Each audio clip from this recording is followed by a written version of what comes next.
Okay, what we're going to be looking at today is the rubric. We've seen this exactly like we see in a short essay. Is the first thing, responds to the prompt with a historically defensible claim that establishes a line of reasoning. So today we're going to be looking at a document that is going to be the causes of the Civil War. The next one describes the broader historical content. Okay, didn't we see that on the last one? Okay, this is something that is new. Right here, the evidence. We're going to see uses at least 3 documents to address the topic. But that means, and I know in English, y'all are allowed to have those cards where you put quotes on, right? You have to have those quotes because if you don't have it, are you going to get points on your essay? In U.S. history, if you quote anything on the document, you automatically lose points. So I'm telling you now, can you quote documents in AP US? No. And so this is why we're going to look at the documents and we're going to put them in our own words so we can be able to get this 1 point. So if you just do it for 3 of them and you don't quote it, you get points. The next one is if you do it for 6. So what do we want to shoot for, the low one or the high one? The high one. Okay, some of you you set your bar low. Let's set it high so in case we miss that high, we hit the low one. Okay, the next one, use an additional piece of information beyond those documents. So you have to refer to a document that is outside of the documents provided. Right, so is this a little bit harder step? Right, those first 2 are a little bit easy. The last thing that we have to do is for 3 of the documents, explain the point of view, purpose, historical situation, and audience. We are going to do that step together for every single one of the documents. So essentially when you go into this writing thing, you've seen all the documents, we've put them in our own words, we've done all the analysis.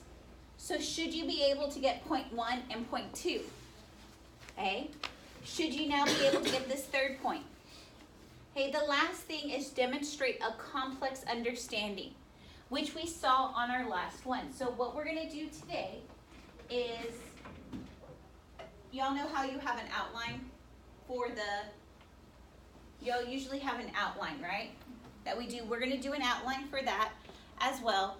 But what I'm going to do today is I'm going to take you through all the documents, which is kind of a good review for the text that we'll see on Monday, but we'll do a review quiz on Monday.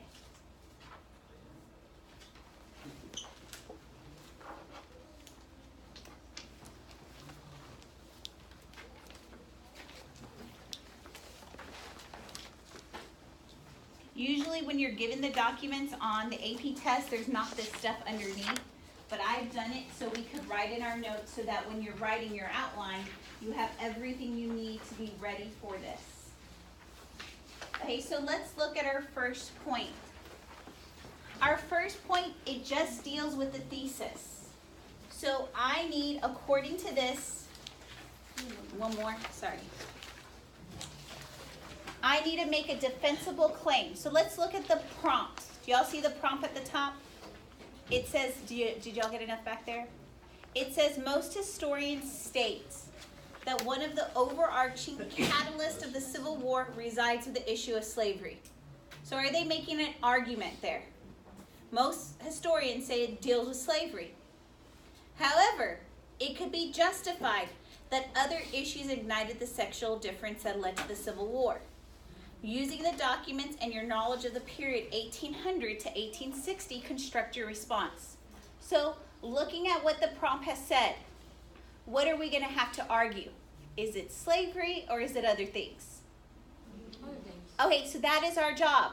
We are going to go through the documents and we are going to figure out what other things caused the Civil War. What are we not allowed to touch? Slavery. So if you give me a thesis saying the overall cause of the Civil War was slavery, do you get this point? No. What we need to do is we need to be able to read the documents and find the other reasons why. So can we come up with a thesis yet? Usually the thesis is going to be the last thing you come up with after you read the documents. Usually in English, that's the first thing you come up with, right? And so the reason why I'm bringing up English is because a lot of things that you do in English are going to be the opposite you do in history. Okay, in English, you're allowed to what with the documents? Quote them. Are you allowed to do that in history? In English, usually you come up with a thesis first, right? But in history, that's going to be the last thing. Okay, so we are looking for other things that caused the Civil War. I want you to look at document A. Okay, there's a lot going on this. So I want you to tell me, what do you think this document is about? What is this document about? I'm trying to find the document for y'all. This is about westward expansion. What's another word I could use? What's another word I could use to describe westward expansion? Manifest destiny. So, that is not the right thing. I want us to, the first thing on here it's asking us to do is to name the document. What is the name of this document? Westward Expansion Map. And that is how you will refer to it on the DBQ. You will refer to it as, where did it go? Is it here? Y'all are going to refer to it as, that's not it. That's not it. I don't even know where it is now. There it is. Okay, so do y'all see on that blank? I'm also grading you on your outline plus this. Okay? You need to name the document right there because, and the reason why I'm telling you this, I've graded for AP for 15 years. The readers don't learn the documents as document A, document B, document C, document D. They learn them by their real names. Okay, so looking at this, can I refer to this first part of anything in this time period? 1783. Is that within this time period of the prompt? So I'm not going to talk about this, right? Can I talk about the Louisiana Purchase? Yes, why? Because it's after what's the date the prompt gave me. Okay, can I refer to Texas? Yes. Can I refer to Mexican Cession? Yes. Can I refer to the Oregon Treaty? Yes. Can I refer to Gadsden? Yes. Okay, so let's talk about what this document is saying. Okay, so if we were to put it in our own words, there's not much words I could steal from here, right? Okay, what is the document telling me? That the United States is moving which way? We're moving west to the Pacific Ocean, right? And we are acquiring what? Land, territories, through what? How are we getting all of this? Okay, let's talk about that in the next step. So we are moving west, we're acquiring land. That's what basically this document says, right? There's nothing more I could say with this. Some of you are not filling this out and you're going to get a 0 and your DBQ is not going to be great. Okay? You should be filling this out. Let's look at the historical situation. Is each one of these going to have a different historical situation? Okay, so let me look at the first one. I'm just going to do Louisiana Purchase. What is the historical situation about why the U.S. gets this? Okay, there's a slave rebellion where? In Haiti. And who sells it? Napoleon. Is that the situation, the background to this? There we go. Jefferson, does he have problems? What are Jefferson's problems when purchasing this? What is his problem in purchasing Louisiana? His interpretation of the Constitution, right? Is that giving me the background to this purchase? Okay. Let's look at the next purchase. Texas. What's the background to the purchase of Texas? What do we know? Who resides there?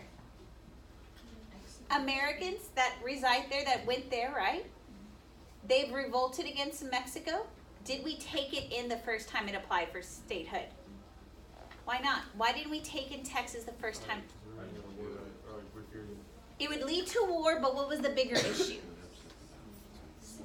It could be 5 to 6 slave states, and it would upset the balance where?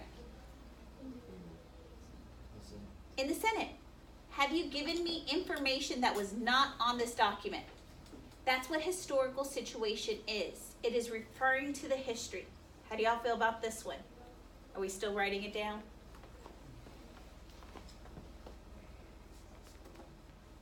All right, let's look at our next purchase. Let me try to get up here. All right. Can I refer to 1818? Does it cause a civil war though? No. Oregon, does it cause a civil war? How about Mexican cession? Okay, why would the Mexican cession? Give me the historical situation of why you're saying manifest destiny is going to cause the Civil War. Okay, gold there. We want to bring in California because there's gold. And what's going to happen? Give me more historical situation. We're going to have to build a railroad there, which causes strife between the North and the South. What else? No government in California. There's no government, so we try to push for the statehood, and what happens? There's a big old fight. Why is there a big old fight? How do we let in California? We let it in as a new state, but what type of state? Free state, so what does it do? Where? Where does it upset the balance? Okay, do you see how everything you're giving me is not in this document? You would just get a point for mentioning any of those things that we've done for that analysis piece. Okay? Let's go to Gadsden. Why? How can the Gadsden Purchase lead to the Civil War? We're trying to build a railroad, and it's going to take a which track? Look where it is. Where is it going to take? South. And will the North be upset about it? Okay. Do I have a lot of historical situations I could use? Even when I move west, what does Congress try to do with each territory? Louisiana. Did they have a rule here to try to prevent slavery? What was that compromise? Missouri Compromise. Was there a rule in the Mexican cession to try to prevent slavery here? What was it? It starts with an M. I flip it upside down. It gives me W. So what was the name of it? Wilmot Proviso, done by the Whigs. Is there a lot of stuff that I could do with this document? Do you have to do every single step? All right, let's look at the next one. Who do you think the intended audience of this document is? That's hard, right? It's a map, right? We don't know who it is for. So sometimes on some of these, we won't get it. Okay, let's look at the purpose. What was the purpose of the U.S. at this time? What were they trying to do?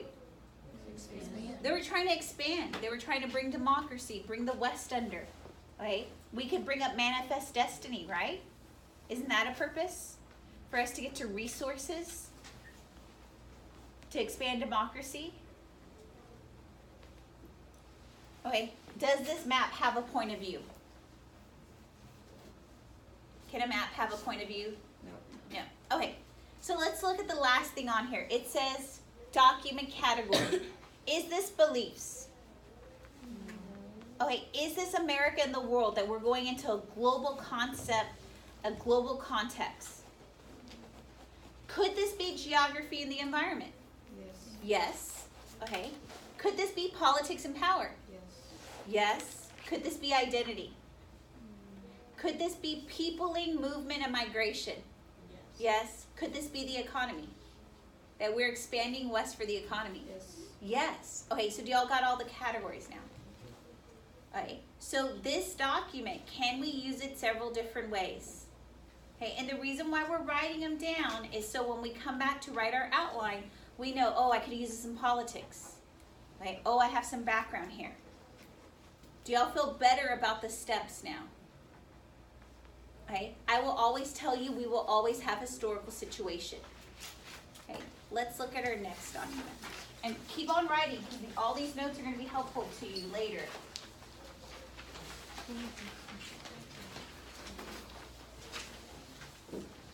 So, The name of this document is not document B because I can't go to the library or I can't put document B into Google and it'll give me this.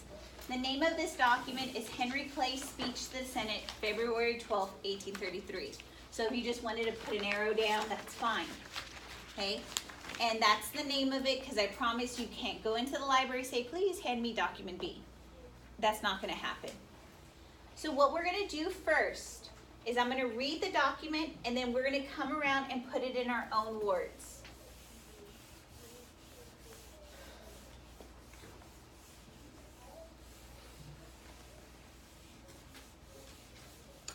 Are we ready? So this one says, I merely throw out these sentiments for the purpose of showing you that South Carolina, having declared her purpose to be this, to make an experiment whether by course of legislation in a conventional form or legislative form, an enactment, she shall defeat the execution of certain laws of the United States. I, for one, will express my opinion that I believe it is utterly impractical, whatever course of legislation she may choose to adopt for her to secede. I say it is impossible that South Carolina ever desire for a moment to become a separate and independent state. So talk to your partner. Okay, some of you don't have a partner, you can turn around and talk to someone else. What is Henry Clay saying in your own words? We cannot quote him. Anything more than 3 words is quoting him. But talk to your partner. What is he saying? So South Carolina, pick out your noun. That's good.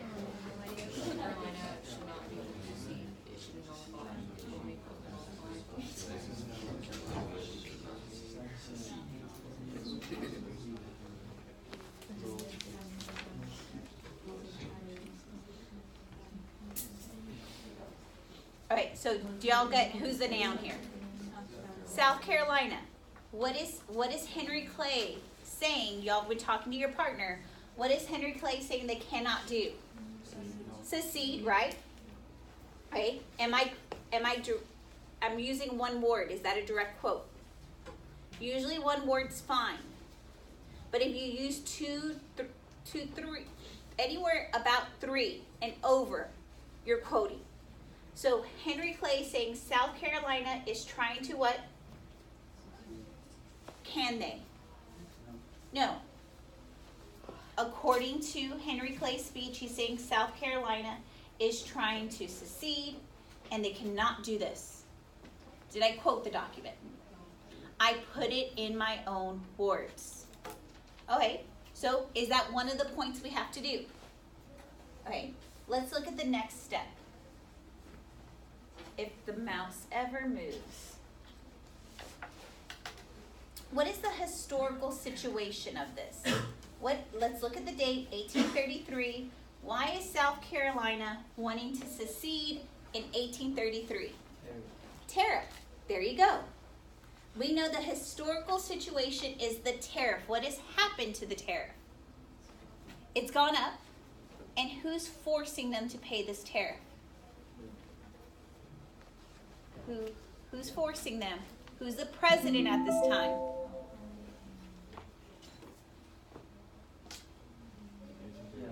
Jackson. Okay. Jackson is forcing them to pay the tariff. Okay, can I get through some? We're going to go, we just know that's a historical situation because some of this is going to get us to intended audience, purpose, point of view. Who do you think is his audience? Well, the document gives it to us, right? Can I really take that and say that's the intended audience? I know because the document says it's the Senate. Yes, that's the Senate, but they won't give you credit for that. Who is he really talking to? South Carolina and those people at the convention. Is that a better answer now?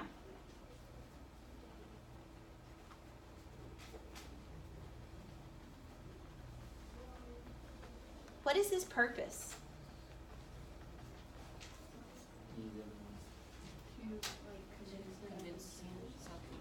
Convince him to stay because he's a compromiser, right? He's trying to convince the union to stay together. He's trying to bring a solution. He's trying to prevent South Carolina from what? Seceding. Okay? His point of view. His point of view. His point of view. What do you think it is? Is he we can't say secession, right? He's not. What is he trying to preserve? The unity. He's trying to preserve the union. Okay, do y'all know something he does to preserve the union? To keep them together? Do y'all remember what he creates at this time? The tariff that does what? The compromise tariff of 1833 that reduces the duties. So Clay is going to be this guy that perpetually saves our union up until his death in 1852. So looking at this, have you given me stuff outside the document? Referring to the tariff, his point of view. Do you have to do each one of those? No, you only have to do what? One of them. Let's look at this. Is this a belief system? Is this America and the world? Kind of, right? We're dealing with foreign trade. Is this geography and the environment? Is this politics and power? Yes. Is this identity? Is this peopling movement and migration? Is this the economy? Okay. So wait, on the first document, I saw politics, right? On the second document, I saw economy, right? So those are probably going to be our two strongest. How do y'all feel about this step? Let's look at the next one.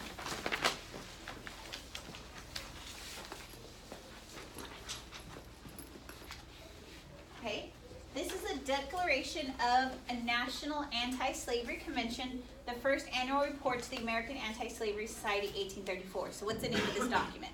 Document C? It's this. I could just quote this. Declaration of the National Anti-Slavery Convention. That's the title of it.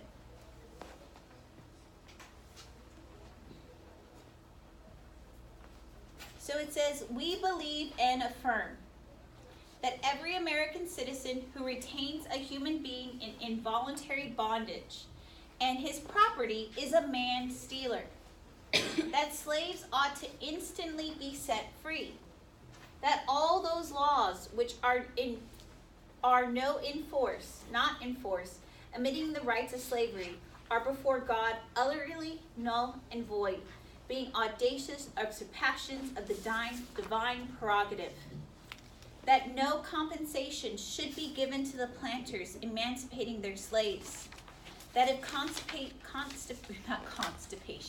compensation is to be given at all, it should be given to the outraged and the guiltless slaves, and not to those who have plundered and abused them. That we concede to Congress under the present national compact has no right to interfere with any of the slave states in relation to this momentous subjection slavery. We maintain that Congress has the right to suppress the domestic slavery trade between slave states and abolish slavery in those proportions of our territory which the Constitution has placed under Congress' exclusive jurisdiction. Talk to your partner. What is this document saying? You can't have a slave, get rid of it, because you're a man stealing it.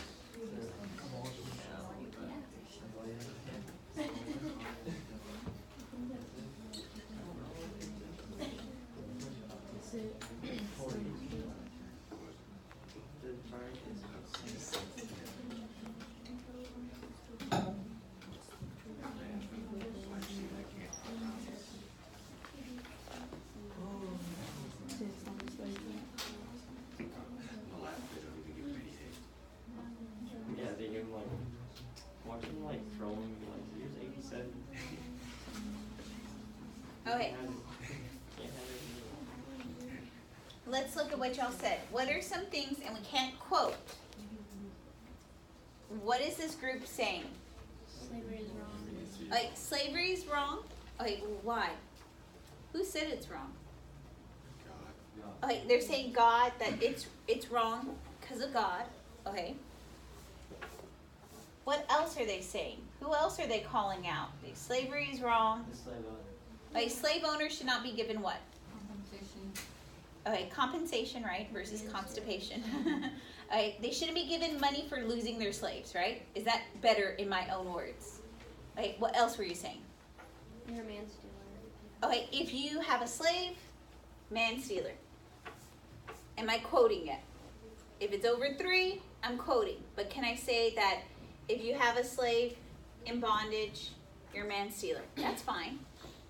Okay, so what else are they saying? There's something in this bottom part here. Congress should be able to abolish slavery.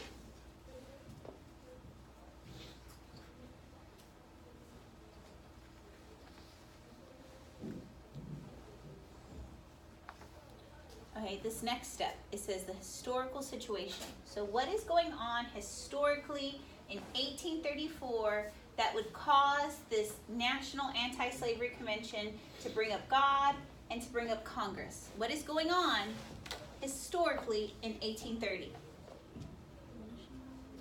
The abolitionist movement, because of what event? What event had to happen? They're bringing up God. Second Great Awakening. Second Great Awakening is going to spark the abolitionist movement. Why? What does the Second Great Awakening say?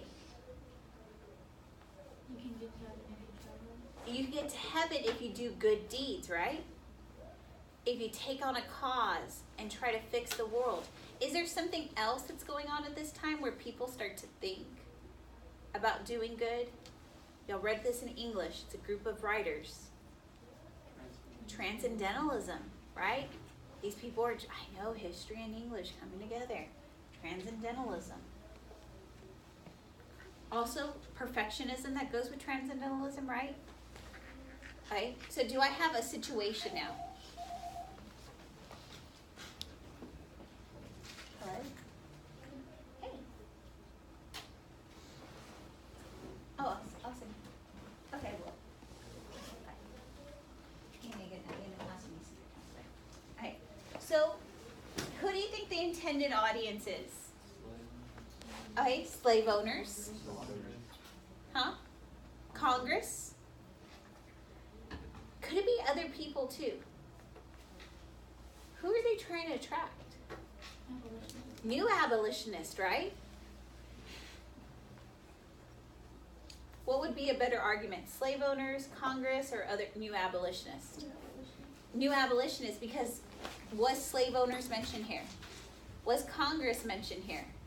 But saying by trying to attract other people to the cause, is that a little bit better? Okay, so let's look at the point of view. They want to get rid of slavery.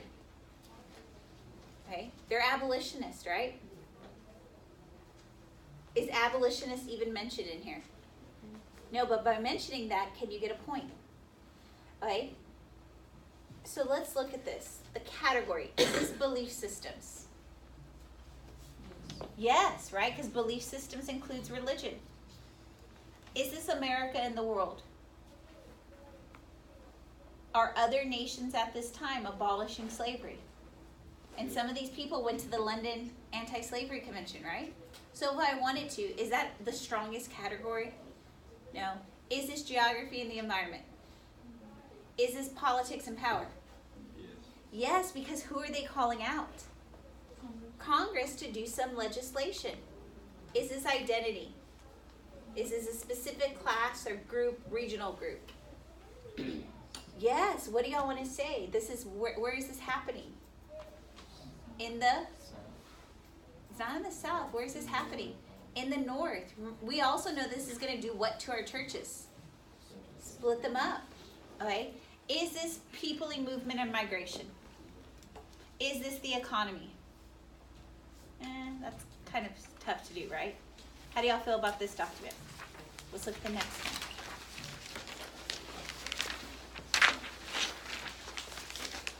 I don't even know where the mouse went. Alright, so this is the resolution of the Picnic Committee. So the name of the document would be the resolution of the Picnic Committee. It's done in the House, May 18, 1836. So, And where it is extremely important and desirable that the agitation of this subject should finally be arrested for the purpose of restraining tranquility. It should be restoring, not restraining. Do y'all see that? It says restraining. It needs to be restoring. Do y'all see that there? Right here. We're not trying to restrain, we're trying to restore.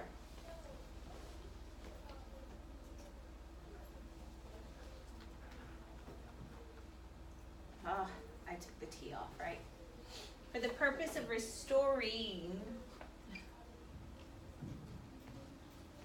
tranquility to the public mind, your committee respectively recommend the adoption of the following additional resolution.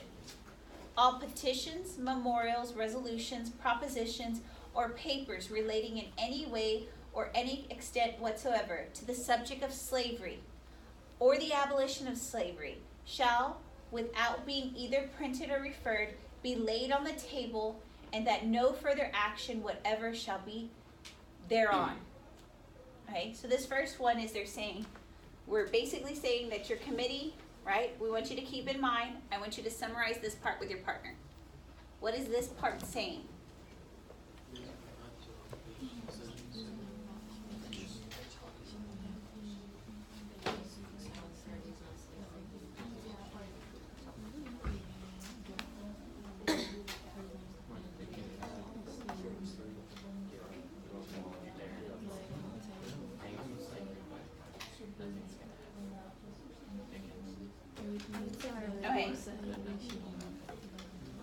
Okay, so I hear a lot of you saying it. Okay, so y'all are saying that they're saying, okay, in the House of Representatives, everybody needs to adopt this new idea. What is this new idea that they're talking about? Not bringing up slavery. That anything with legislation, right? Propositions. If anybody wants to bring up something in the House of Representatives that deals with slavery, can they or can't they? They can't. So is this like the making a gag rule? Ding dong, you got it. This is the gag rule. Could he just say, this is the gag rule? This is Congress's attempt not to talk about what? Slavery. He got it right on. By mentioning gag rule, did he get outside information? Where would that go? Is that intended audience, purpose, point of view, or historical situation? He got the historical situation, gag rule.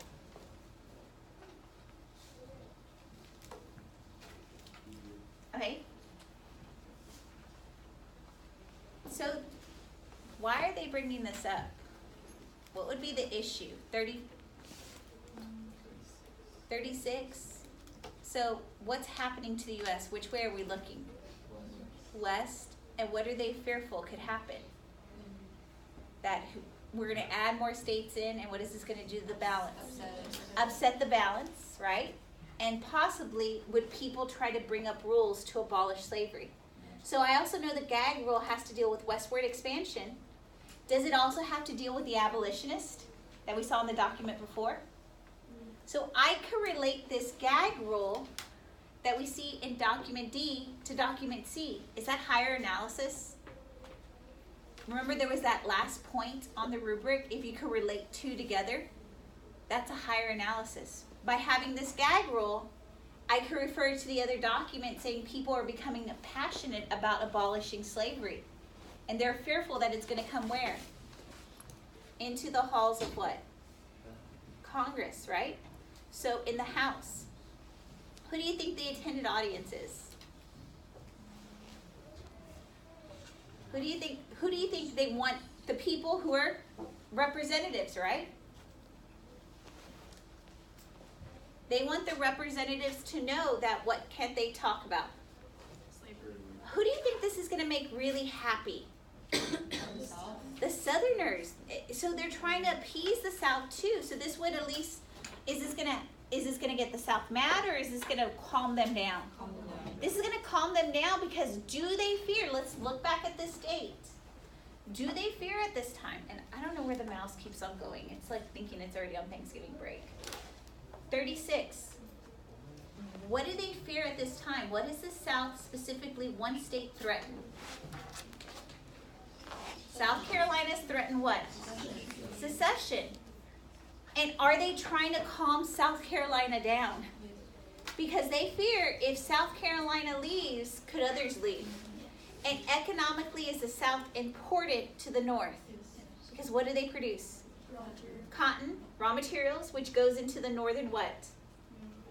And they're saying, don't worry, we're not going to mention anything, so we could what? We could what? Let's think about this. Purpose. What do you think this document is trying to do? Preserve the Union. It's trying to preserve the Union by not talking about what? Slavery.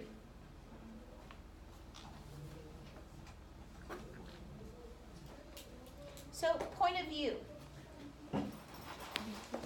Whose point of view do you think this is? Who do you think would be pushing for this legislation? For this, for us not to talk about slavery? Yeah, Southern representatives. This is probably a point of view of Southern representatives that they wanted to get this legislation out there so that they wouldn't talk about this. Okay. How do y'all feel about this now? Beliefs. This is a belief system. Does this deal with religion? Is this America and the world? Is this going out and affecting other nations? Is this geography and the environment? Is this politics and power? Yes. Okay, is this identity? Is this peopling, movement, and migration? Is this the economy? Yes, if we wanted to focus on us staying together. Hey, what is one of the reoccurring categories I've seen? Politics and power. Let's look at the next one.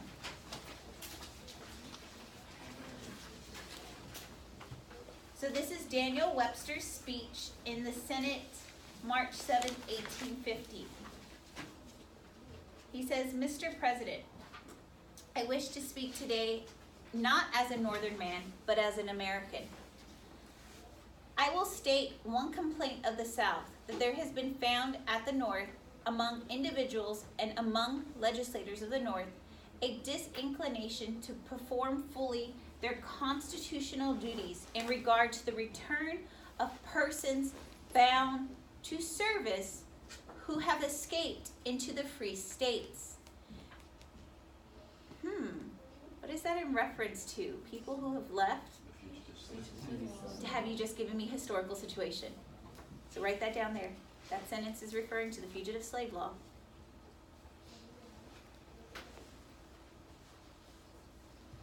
In that respect, it is my judgment that the South is right and the North is wrong.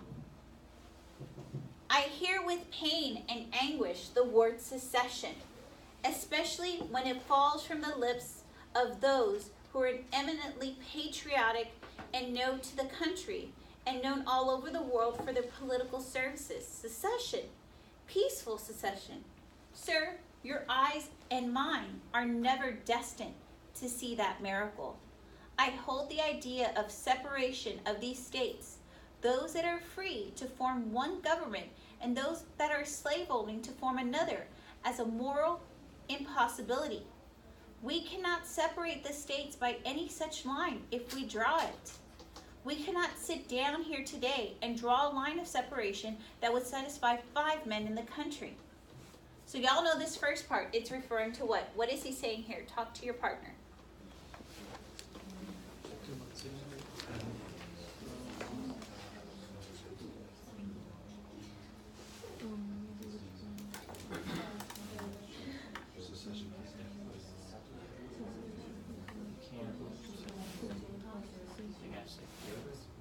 Okay, so a lot of you talked. We got this first part. We know it's historical situation, fugitive slave law.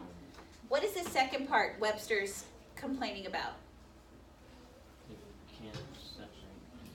We can't separate the North and the South, right?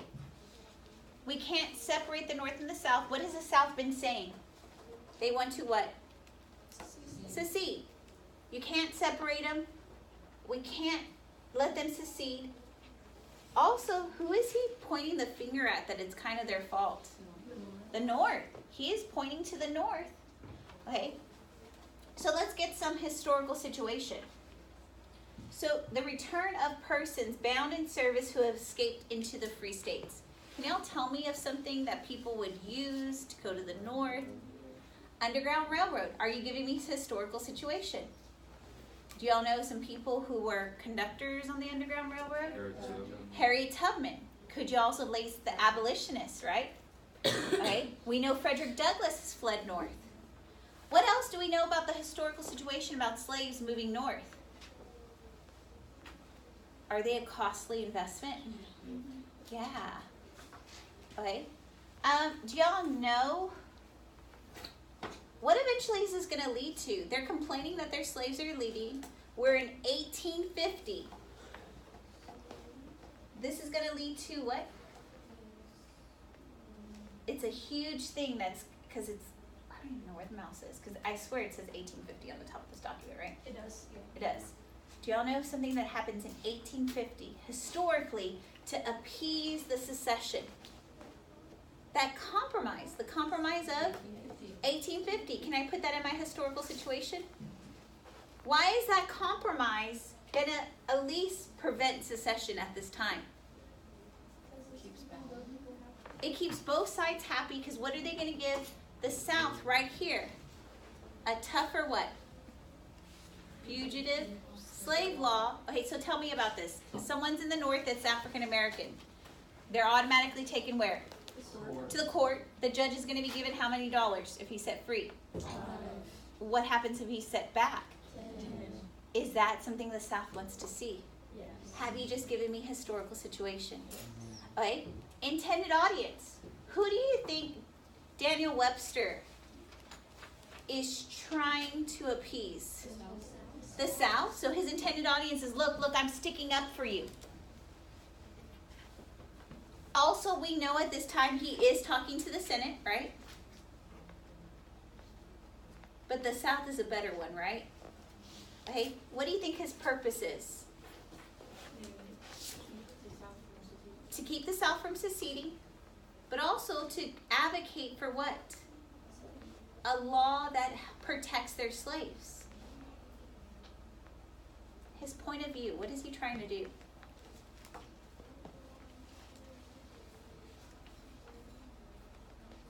Is he fearful at this time? What is he fearful of? Secession. So he's trying to keep this union together.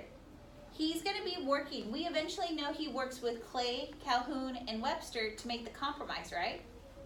Where everybody gives stuff. So could I put the compromise of 1850 and the things in there? Okay. Historically, does the fugitive slave law work? No. What could you give me? What are those laws that? Personal liberty laws. So that could also go in your historical situation. What do you think is our strongest thing here of those four things? Situation, audience, purpose, or point of view? What do you think is the strongest one of those analysis? This is situation. So let's look at this. Is this beliefs? Is this America and the world? Is this geography? Is this politics and power? Yes. Is this identity? Is this peopling, movement, and migration? Yes, I could use that with the Underground Railroad. Is this the economy? If I wanted to make the argument about it, yes, it could be. Hey, let's look at the next image.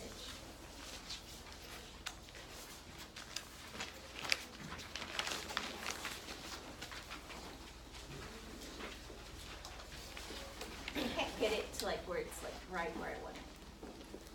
Okay, so this is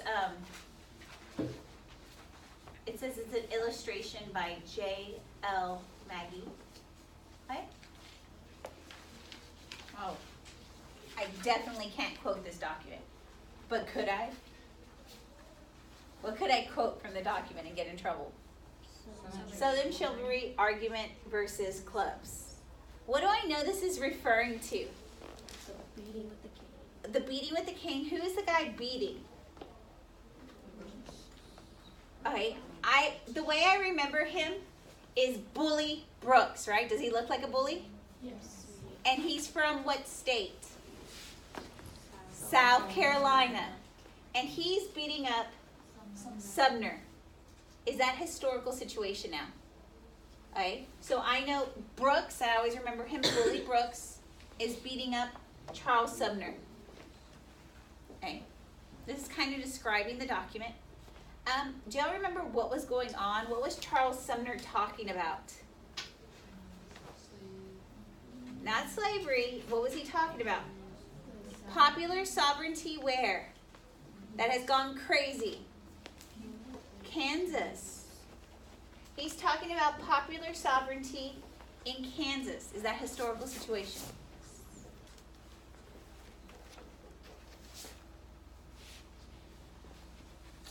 Okay, this one's really hard. Okay, we know situation is Kansas. Popular sovereignty is not going good. Why? Who's going into Kansas to vote a lot? Missouri border ruffian, who also is going there to abolitionize Kansas. People from the north, who are these? Abolitionists who are armed with what? Bibles. Their Bibles, but what are their Bibles? Guns, beat your Bibles. There's another guy who enters the situation, kind of hacks to pieces a couple of people. John Brown. Right? They're opening fighting, right? He's probably poking fun at some constitution. Do you remember that constitution? Lecompton. Could anybody, with the Lecompton Constitution, what would be protected? Slavery. So now these guys are talking about what's going on in Kansas. What does this guy do to cause Bully Brooks to come beat him up? Preston Brooks. He talks down about South Carolina and he insults people. Okay? So, who do you think the intended audience of this is? It's hard, right? Brooks is the guy who comes, Preston Brooks comes in for South Carolina and beats up Sumner. But do I know where this image is going to wind up? No. Like sometimes images wind up in newspapers, right? Okay. But can I tell where it's going to wind up? So let's move on to the next one. Do I know the purpose of this? Huh? Could the artist have been supporting Brooks? Could the artist have also been supporting Sumner? Yeah. But do I know that? No. Okay, point of view. Do I know that either? No. So right now our strongest category on this is what? Okay, let's look at the document. Is this belief system?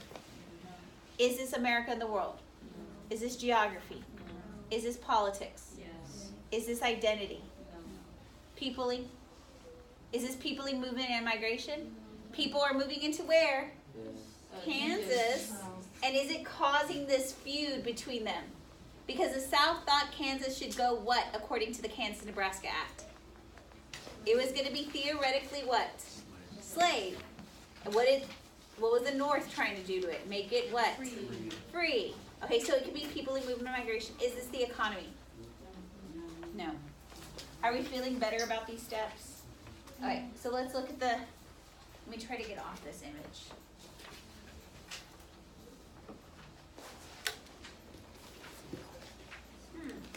Okay, so what's the name of this document? Freeport Doctrine.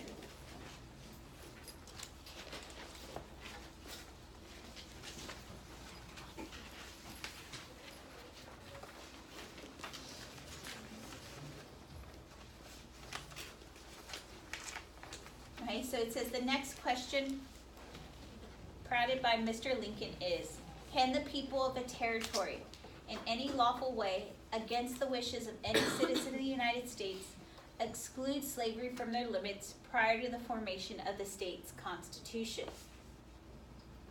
So, Mr. Lincoln, what is his question? Can people what? Exclude slavery, or prevent slavery, or abolish slavery, right? That's the first part. He says, I answer empathetically, as Mr. Lincoln has heard me answer 100 times from every stump in Illinois, that it is my opinion that the people of a territory can, by lawful means, exclude slavery from their limits prior to the formation of a state constitution. So what is Douglas saying? If I just look at that line, Douglas is saying they can exclude what? Slavery.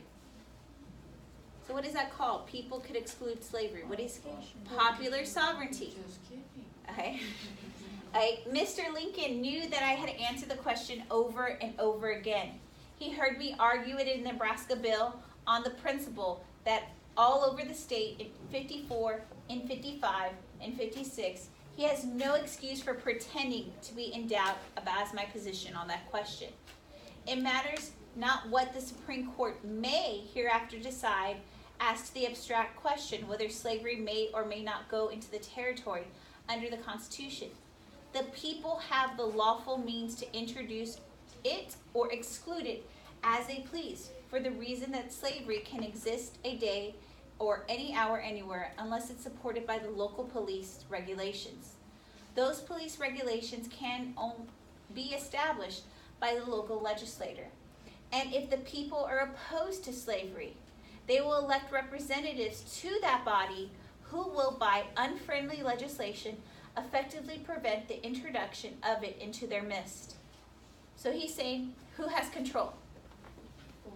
The people, because they'll elect people who could do what? Abolish slavery or keep it. If, on the contrary, they are for it, the legislation will favor the extension.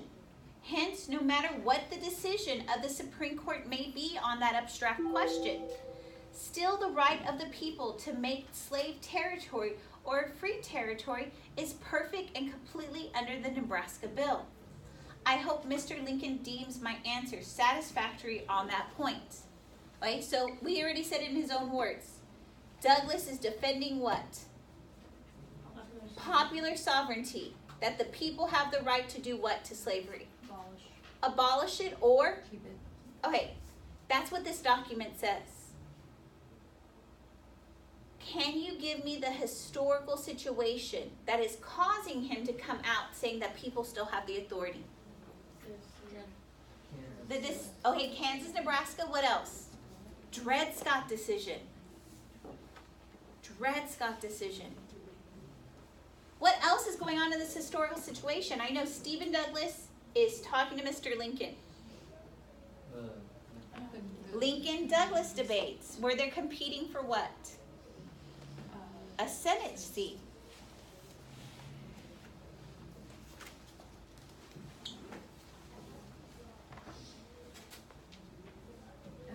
They just said something about her.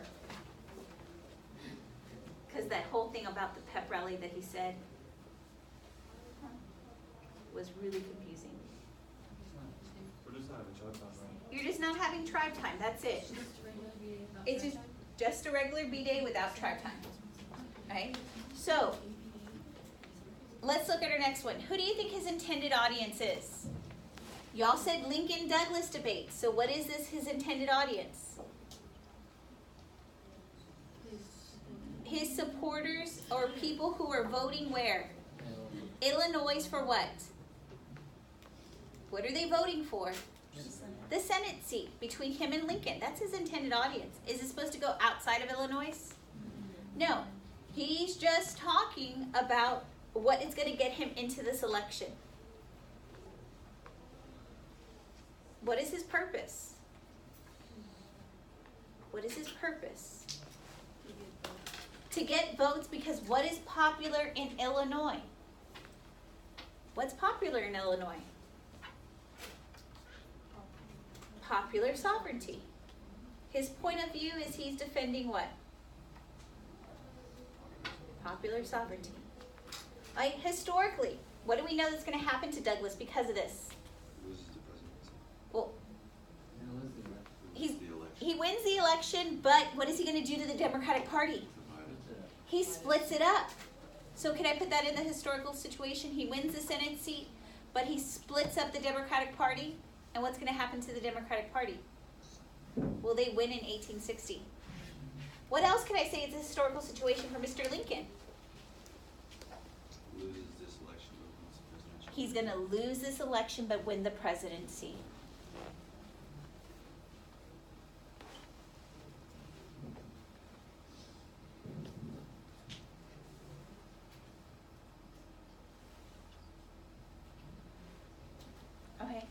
How do y'all feel about this one? Is this beliefs? Could I say the North's following popular sovereignty and the South's following Dred Scott? Okay, that's a stretch for beliefs, right? Is this America and the world? Is this geography and environment? Is this politics and power? Yes. Is this identity? Is this peopling movement and migration? Is this the economy? Okay, so what was the biggest category I hit nearly on every single document? Okay, let's look at our last one. There is 8 documents, but you only have to do 6 if we go back to the rubric, but I have 8 documents here. Okay, this one, I cannot stop. What is the name of this document? Election results. Okay, so in my own words, summarize the main point of the document. What is this document telling me the election results of? The election will be. It's telling me the election results of 1860. What else is it telling me? Who won? Lincoln. What else is it telling me about the Democratic Party? It's split. We have 4 parties. So Lincoln, what type of president is he? Minority. He's a minority president. Okay, what can I put for historical situation here? Why is it, can I refer to why the South and the North Democratic Party have been created? Why have they been created? The South follows what? South follows what? Dred Scott, and the North believes in what? And they have broken apart into 2 different parties, right?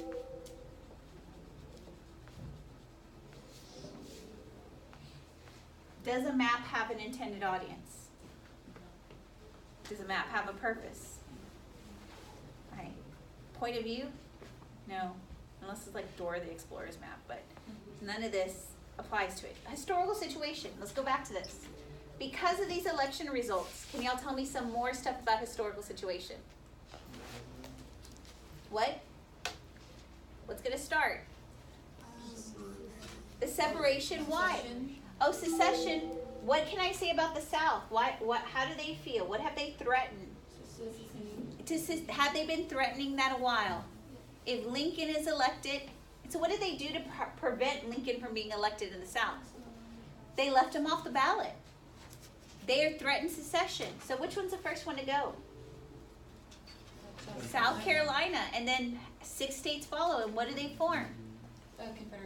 Confederate States of America. Okay. Is this belief systems? Is this America and the world? Is this geography? Is this politics? Is this identity? Do I have regional stuff going on in a lot of these documents? North, South? Okay. Is this peopling movement and migration? Is this economy? Okay. We've gone through all the documents. So now I want us to go back to our rubric. If I can find the rubric. Can we now, what are the 2 most prominent categories that I saw as I did this? Politics and what else? Economic or peopling movement and migration. So can I say that the real reason was slavery? No, it is evident, right? That other issues, what are the other issues? That issues in politics and power between the North and the South. Also issues with migration between the North and the South. And then issues over the economy between the led to the, do I have a thesis? It's at least working, right? Does it respond to the prompt? Have I added in things so I'm not restating? Yes. Okay. It must consist of 1 or more sentences. I'm going to include my E, right? Do I have a time period? What's the time period of this? 1800 to 1860. So can I go, what's happening in 1800? We're becoming a new nation, right? We're going through the War of 1812. Do I have other things that are going on? Yes. Second Great Awakening, westward expansion. Can I now describe the broader historical context? Which we did, right? And if I were to put that in an E, do I now have a thesis and an opening paragraph? Okay, looking at this, have I used the content of at least 3 documents addressing it in my own words? Have we done 3 of them? Have we done 6 of them? Okay. Have I referred to an additional document yet? No, we're going to come to this one. This is a hard point. But do we have 1, 2, 3, 4 things we've done? All right, let's look at the bottom of this. The mouse won't move.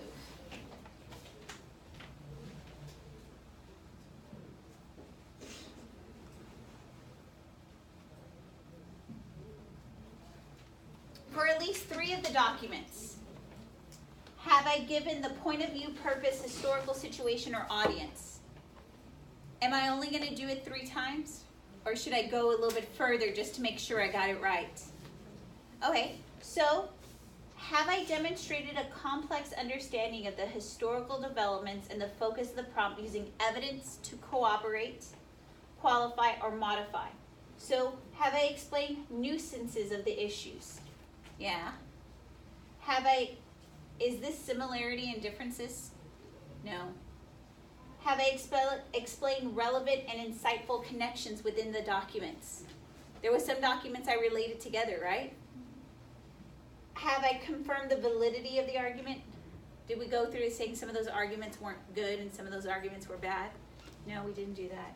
Did I qualify or modify the argument? No. But had I done some of this? Okay, so next time we're going to come in. We've done the grunt work. So do y'all see how to do a DBQ? What's the first thing you have to do? Read the documents, then put them what? In your own words, and then try to do some HIP for it, right?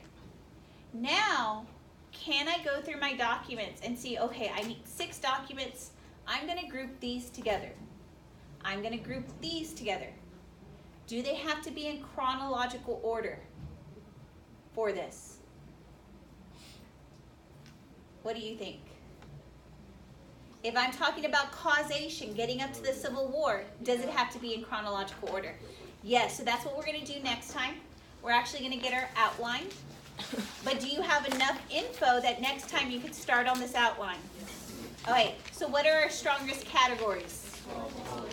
Politics, migration, and the economy.